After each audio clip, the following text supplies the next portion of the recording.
Sometimes. All right, guys, welcome. It's a Tuesday. Sometimes we don't do these on this early in the week, but it matched up. Our schedules matched up, right, Richie? How Yes, are you? very good. Thanks, Aaron. Yeah, welcome. Why don't you introduce yourself? Like, what do you do for a profession? Your full name? Well, my full name, it's actually Ricardo Ganitsky. Yeah. That's my legal name, but I go by Richie. And where It's are in you from? the office. I'm a lawyer, and in the office I go by Ricardo.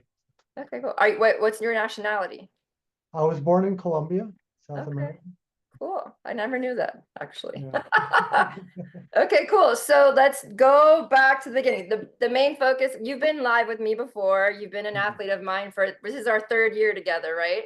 Yeah, I think it's been 2.5 years now. 2.5 years.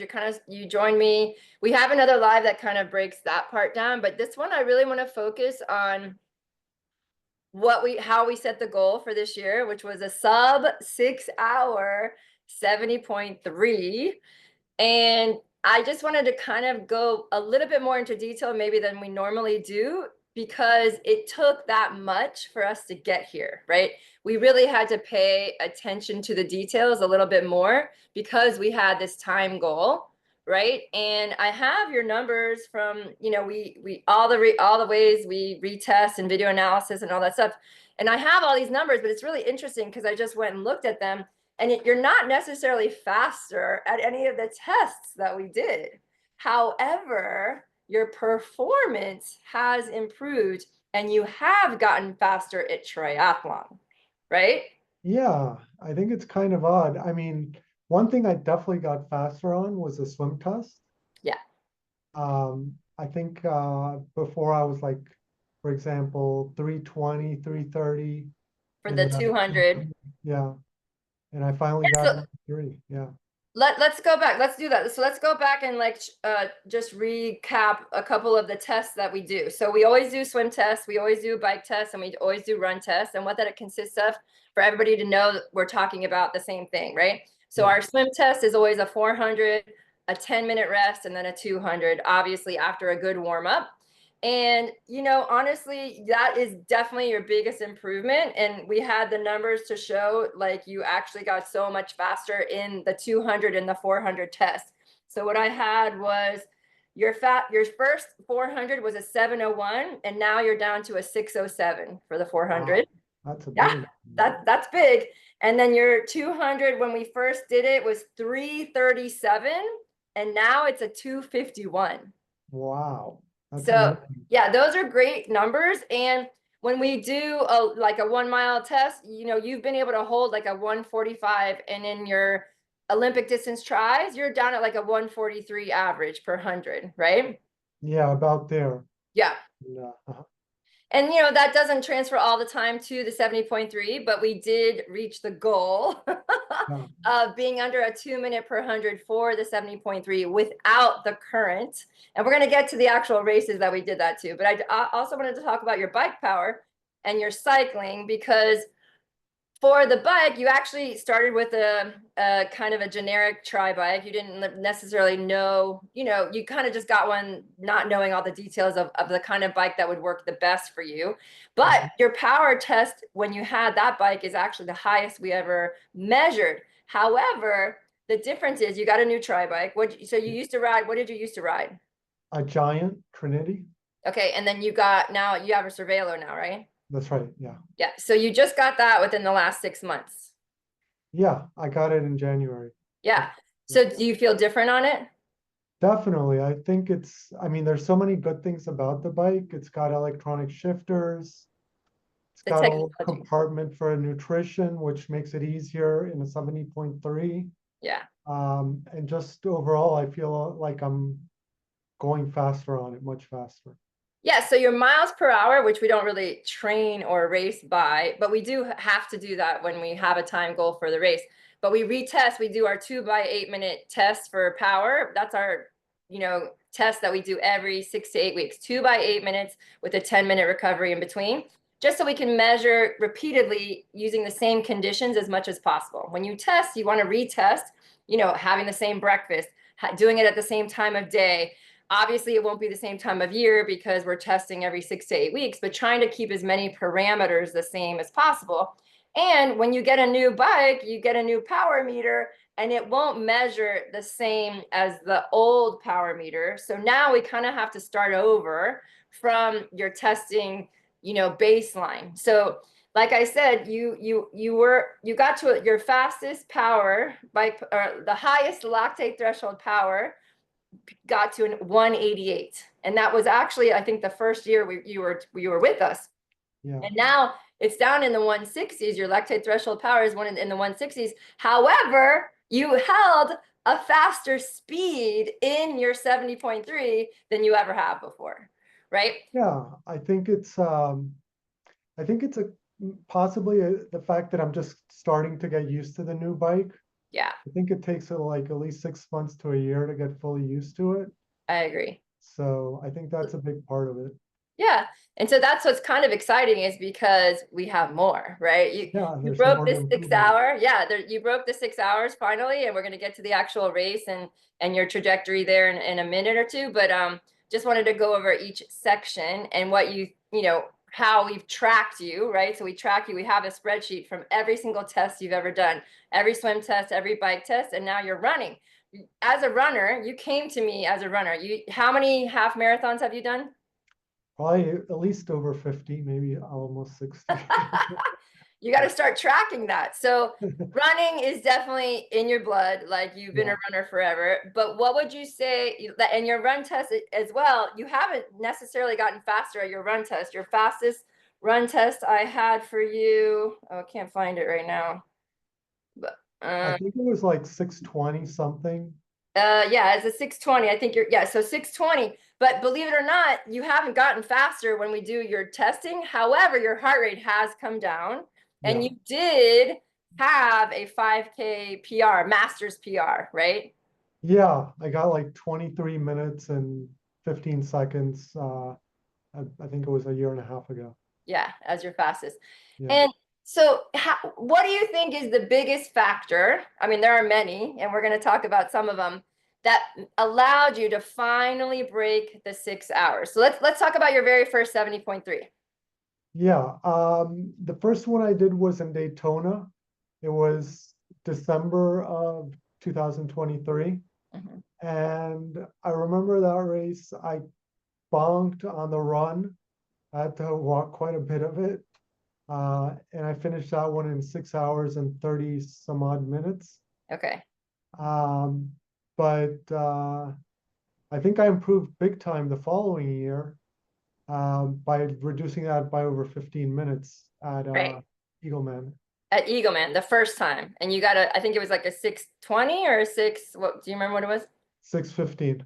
A 615. So you got down to a 615. And then you did North Carolina. Uh-huh.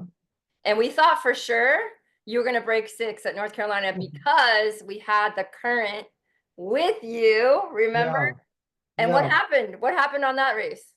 Well, I think the thing about that race, I may have gone a little bit too fast on the swim. I think I did it in under like 30 minutes. But this current is with you, Yeah, that's a big advantage. But right? I think there's a lot of things that changed, but over that I've improved upon since then. But Yeah, that was one thing that I think I went a little bit too fast on the swim and got it tired cost on the you. bike. But I still did well. Yeah. Yeah, so you did another 615. I think it was the exact Yeah. same time, but you had help on the swim. So really, actually, Eagleman was still a little bit more successful of a race as far as the three disciplines without any help, because Eagleman is definitely a choppy swim. So it's, you did have a little bit of help more in North Carolina. Yeah. So let's talk about like you being with Full Circle, right? Why why did you choose to join Full Circle initially? Um, well, a couple of reasons. One is, like you mentioned, I've been doing mostly marathons, running Hmm. marathons, and I think it was after the New York City Marathon that I was thinking, uh, maybe what if I try and do a bit more triathlons? Right. You'd already done some triathlons. Yeah, Okay, cool. I've done some, and uh, I thought it would be a good improvement because I remember when I had done them many years ago, Mhm. uh, it was a good experience. Yeah. So yeah, I wanted to kind of delve deeper into triathlons. Right. And just mix things up. Okay, cool. And so that very first year you decided to join us at Ultimate Tri Camp. How do you feel like camp has helped your journey? It's helped a lot. It's helped. It's kind of like a boost, and I felt it most this year when we did the like almost 100 miles of riding Mm-hmm. at Tri Camp, Mm-hmm. and I was like, and then when you mentioned that I needed to do 100 miles a week in order to beat six, I'm like, okay, I did it in Tri Camp. Maybe I can do it again in training. So Yeah. But isn't that interesting? So I mean, I know why, but your third year at camp. So you've been to camp 3 times. This is my Ultimate Tri Camp. For you guys that don't know, it's a week long, triathlon intensive session. But you started in group C, the C group, yeah, right? And now you're in the A group, right? So that's what allows you to get the more miles during camp because you're actually in a faster group that allows you to train harder and push harder, right? And your yeah. skills are at a higher level. So, Mhm. you just worked your way through the different levels of camp to be able to get the most out of it this year. That's really interesting that you said that. Okay, cool. And then also you also took my nutrition essentials. You took that Yeah. course twice. What are some of the changes that you've made nutritionally or maybe lifestyle ways um, that you feel might have influenced your improvement in performance and your lifestyle? Well, I think several things have helped out a lot. I used to think that oatmeal was the best breakfast, and not really. So I changed to sweet potatoes, which I like a lot. I always liked them, but I didn't like make that a, daily part of my meals. So I think that helped a lot. And you can feel the difference, right? Yeah, for sure. It feels like you're powered more. Well, it's a root vegetable, guys. So when you eat one ingredient food from the earth, it's going to give you way more energy than a very highly processed dead food like oatmeal. So you have to think about how hard your body has to work to get the energy out of the food when you eat processed food, right? So when you eat just an apple or a sweet potato, you're always going to get way more nutrients out of it. Obviously, you have to take protein, and you might want to mention supplements because you do take some supplements to help support your training. What's your favorite supplement of mine that you love? Well, I think the biggest one is just the electrolytes. Okay, cool. That's a Yeah, big one because especially with the heat and all the sweating, it's important to like replace the electrolytes. So yeah. that's my favorite one. And you definitely are one of the athletes that has, I mean, you really took the nutrition program to heart. Like you really dug deep and like made some big changes and also your toxic load, right? I've encouraged you to, change your sunscreen and all that kind of stuff. And Yeah. all that plays a part in your overall ability to have energy to perform. And I can say you're probably one of the most consistent athletes I've ever had over these past 3 years as far as really following the directions to train when you're supposed to train, show up when you need to show up, and obviously you're a lawyer, you're a busy person, and you have a life, and you travel for races and marathons and half marathons, but you are also really able to recover when you need to recover. And yoga and stretching is a part of your program as well. Can you speak to that balance piece a little bit? Yeah, I think it's very important because, for example, I think it played a big deal in the Eagle Man breaking the sub six Yeah. because the week before the race it was just tapering. And that's kind of, I'm really good at that, at recovering. Um, so but yeah, I do a lot of yoga, maybe 2, 3 times a week. I try and get a massage once or every week or every 2 weeks. I like meditation, breathing meditation. Yeah. I think that helps a lot, the breathing. So yeah, I think, and that's part of what I liked also a lot about Ultimate Tri Camp. We had a very good breathwork teacher come this past year, so that was, Ben, yeah. yeah. Ben, yeah, he'll be back every year. We're partnered together for that for sure. But yeah, So this is what full circle coaching is about, right? It's about not just swim, bike, run. It's about the whole package, right? Let's also talk about strength, because this is also, I really, really do believe that your strength training, we really focused on it. We got a personal program.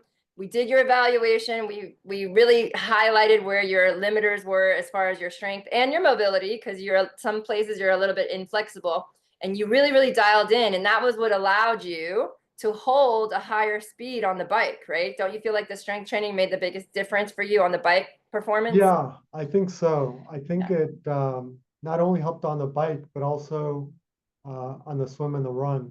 yeah, Um, I did maybe like after we had the private one-on-one session.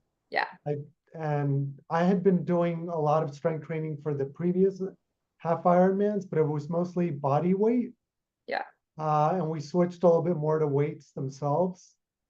And I've been doing strength training like twice a week, yeah. training for Eagleman, and that definitely helped a lot.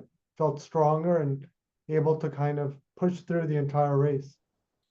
Yeah, so let's talk about the actual race, because like we said, you were stuck at the 6:15, and honestly I thought you were going to have it in the bag for that North Carolina race, and it didn't quite happen, so we were both disappointed, right?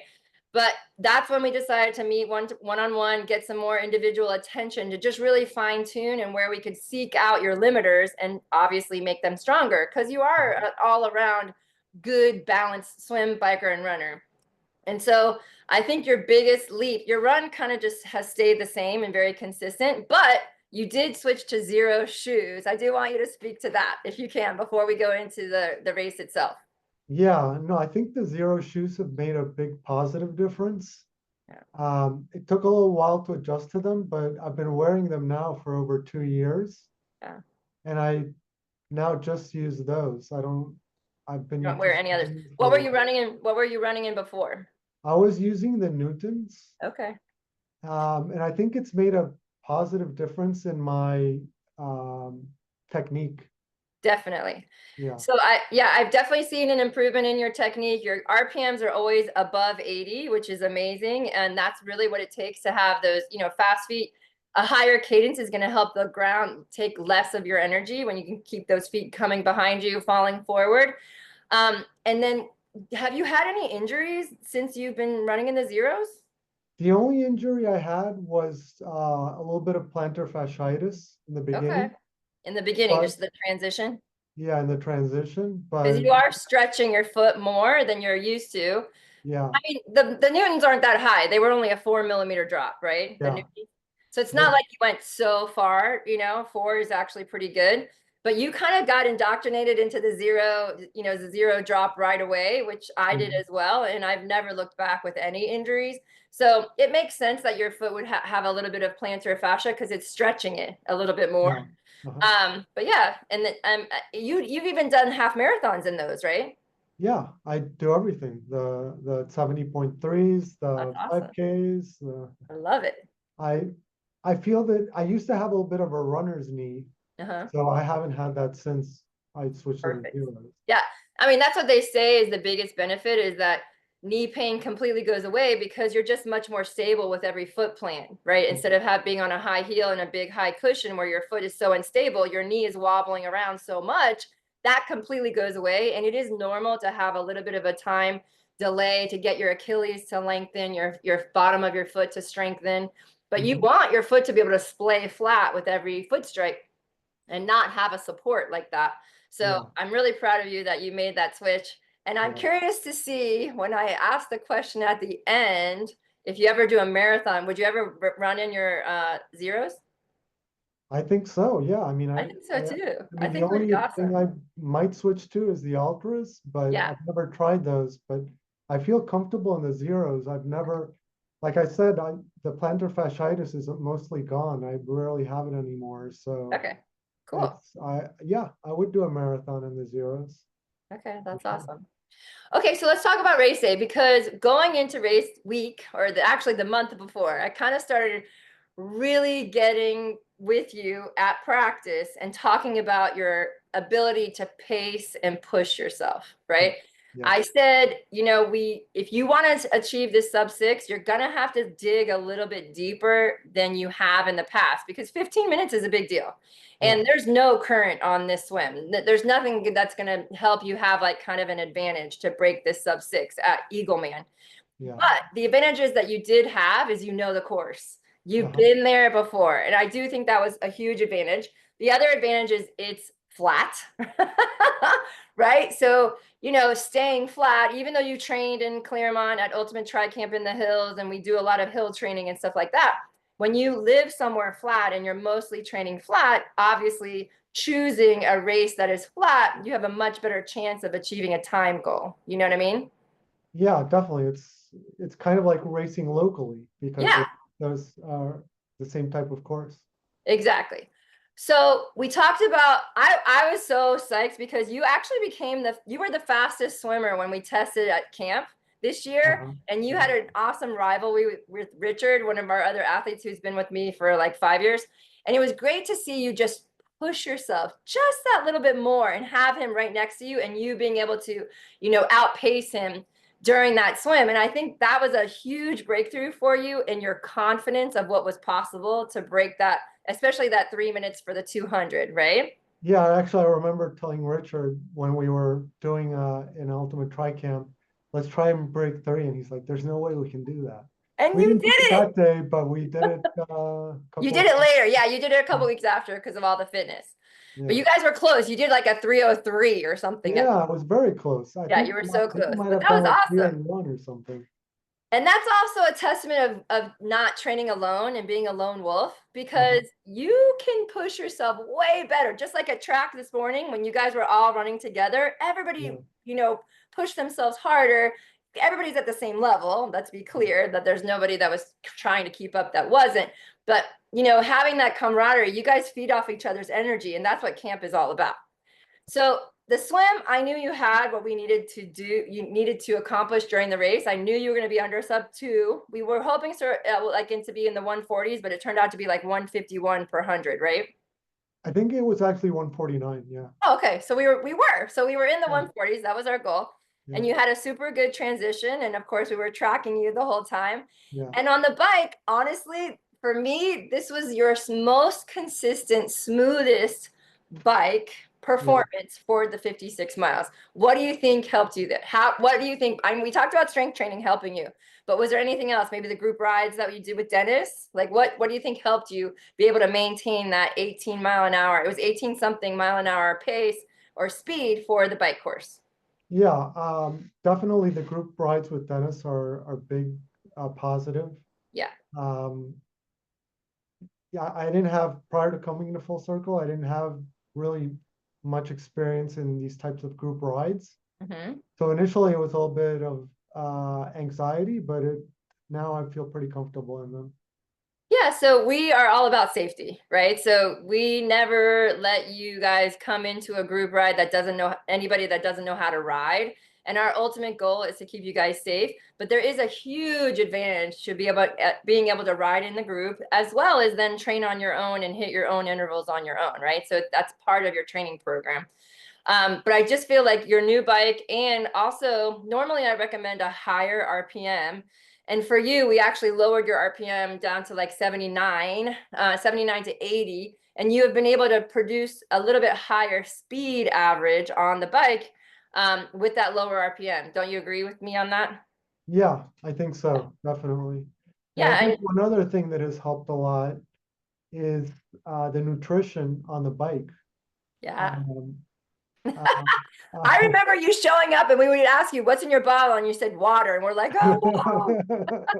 I was about to say that. So yeah, I made that mistake initially. So Yes. um, fortunately, I have a Vitargo now in the water bottles and makes a big difference. Um, I have also the Go Macro bars, which are very good. Yep. I like the dried fruit like dates. Yeah. You're good Just about eating real food. not a lot because they're kind of Hard to there's a chew. lot of fiber, but they have a lot of good energy too. So I eat Yeah. some of that too. And you do honey. You like Honey, honey. yeah. Yeah. The honey I reserve for the run, Right. but yeah.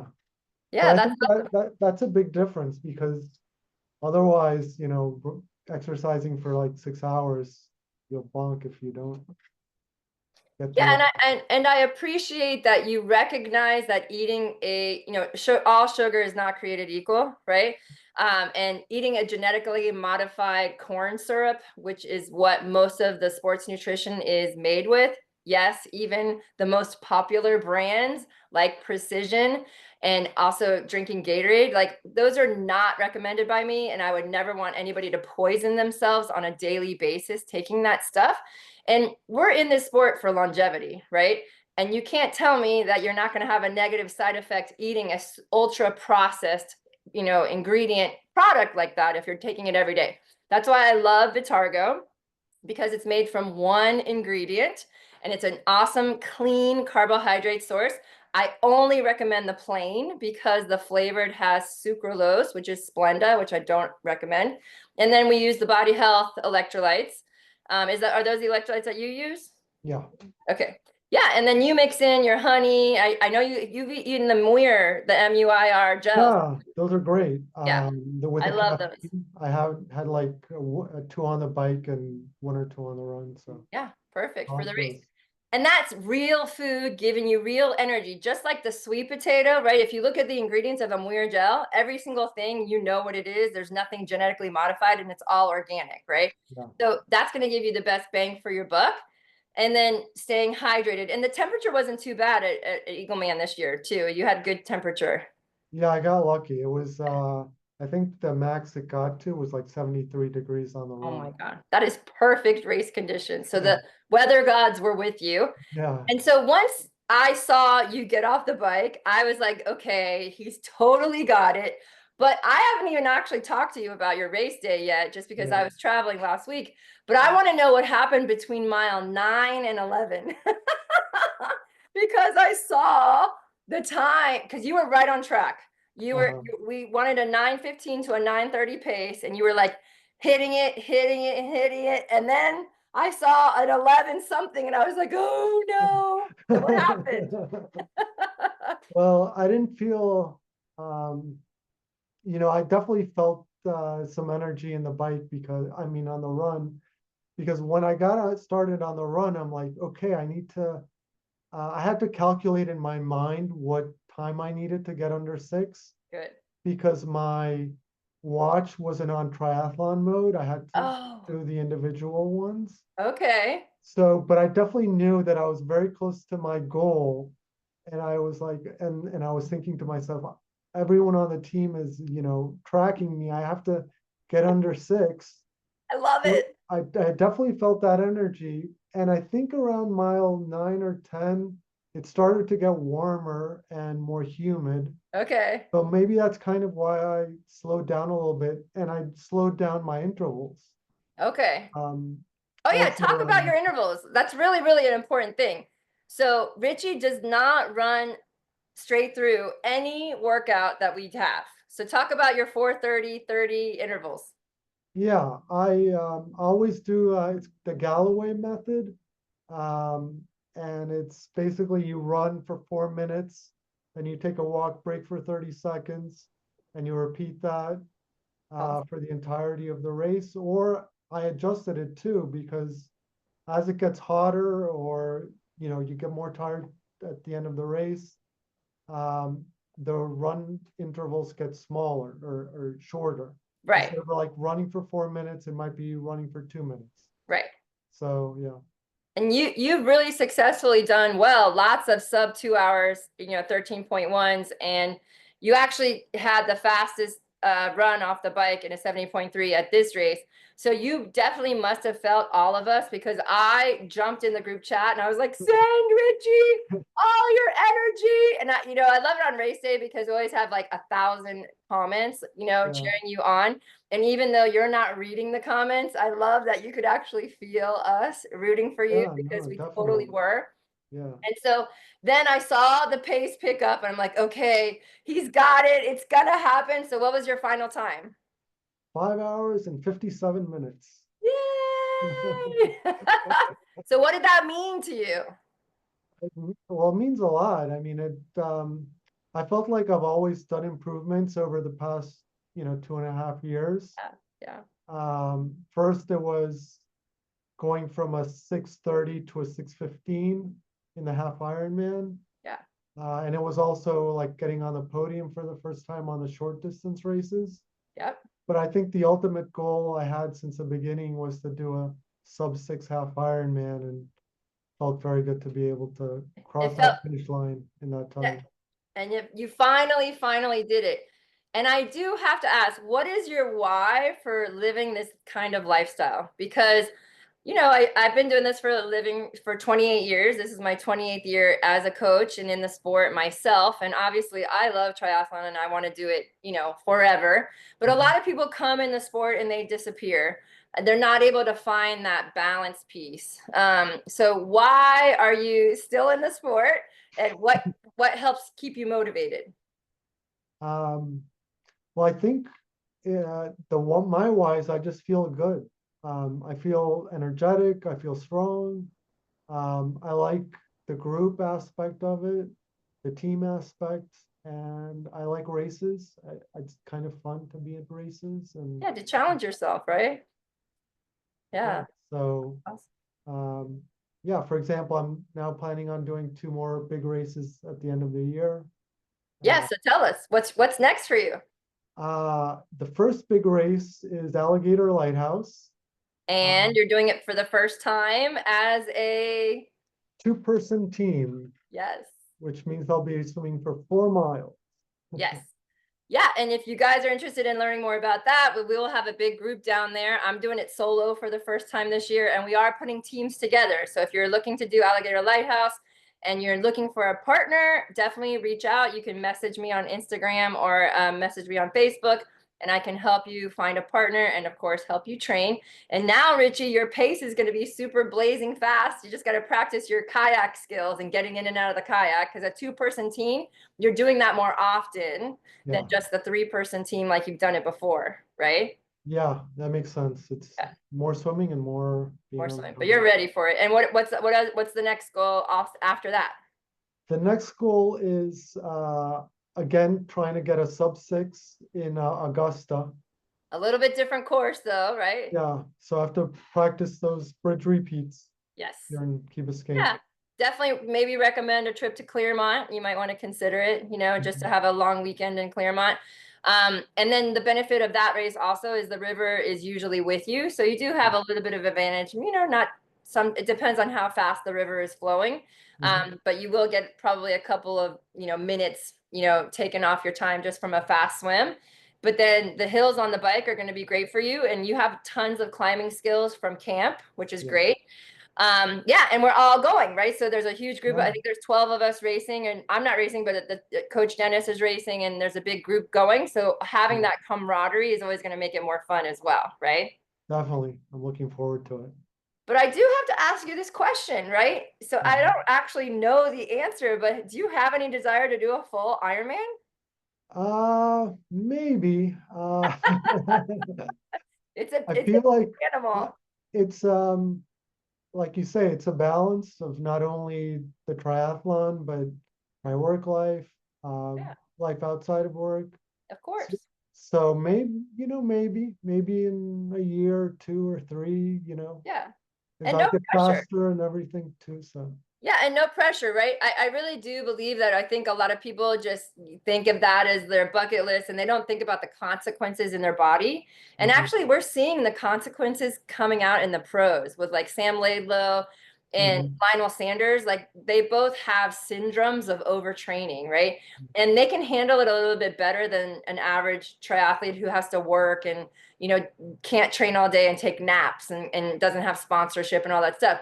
But you have to think about the toll that this takes on your body, right? And if you're not really taking care of yourself with nutrition and getting enough of the correct nutrition, and then also supporting yourself with strength training to avoid these injuries, and also your technique, you could be out of the sport quicker than you want to be, right? And never actually achieve the goal like a sub 6 hour, half Ironman. So I don't want to ever pressure a triathlete to do an Ironman. To me, that's not necessary. I yeah, am a short course triathlete on purpose because I get adrenal fatigue really, really easy. And I'm more I get more joy from you guys succeeding and not burning out and learning that balance piece than me ever racing a long course race again, right? I've done that. I've done Ironman. I've done half Ironmans. I've done plenty of Olympics, but sprints for me are the way to go just because they take the least amount of your body and your time, and you can race a lot. And I love to race. So I appreciate that it's not like, oh, I have to do this Ironman because it can wreck you. You know what I mean? If you're not Mhm. careful. But honestly, you're one of the people that I think could be totally successful at it because you understand the importance of your recovery week. You understand that meditation and your journaling, and or you just have a more balanced lifestyle that you could Yeah, probably handle it more than the average, triathlete that's never done a full Ironman before. So if you are yeah, me, I'll help you get there. yes, that would be fun sometime. There's Yeah, still plenty of time because, yeah. like you mentioned, I like triathlon a lot, and it's like you say, hopefully until I'm old, I'll be doing it. Exactly. There's no Yeah, reason to stop. If you're keeping that balance piece about it, you can do it forever. It's the people that never rest, never stretch, never do the strength training, and are eating like crap that end up burning out and disappearing from the sport, which is sad to me. And that's why I have my triathlon transformation program. And it's so important to me to have that balance piece because I want everybody to be like me and you and doing this forever, right? So is there exactly. anything else that you'd like to share with anybody who is thinking about maybe joining Full Circle Coaching or maybe training for their first triathlon? Yeah, I think I would highly recommend Full Circle Coaching. We have a great group of athletes, great group of coaches.